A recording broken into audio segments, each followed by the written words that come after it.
ভারতীয় ক্রিকেটে অদ্ভুত ইতিহাস, এমন রেকর্ড গড়লেন দেবদূত পাডিক্কাল যা নেই আর কোনো ব্যাটারের। বন্ধুরা, আপনারা যদি দেখতে চান তাহলে ভিডিওটি শেষ অবধি দেখতে হবে। চ্যানেলটিকে সাবস্ক্রাইব করে একটা লাইক দিতে হবে এবং নোটিফিকেশন বেল আইকন দাবাতে হবে। বিজয় হাজারে ট্রফি 2025-26 মরশুমে কর্ণাটকের হয়ে দুর্দান্ত ফর্মে রয়েছেন দেবদূত পাডিক্কাল।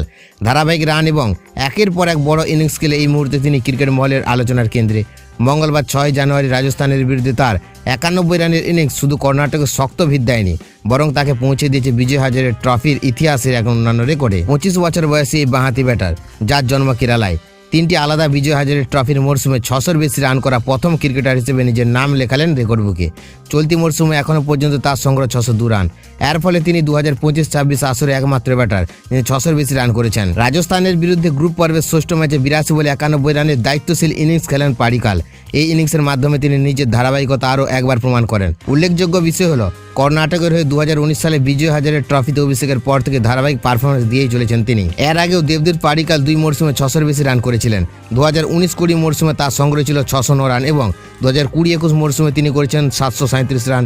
এই অসাধারণ পরিসংখ্যান তাকে ভারতীয় ঘরোয়া ক্রিকেটের এক অন্যান্য ব্যাটার হিসেবে প্রতিষ্ঠিত করেছে।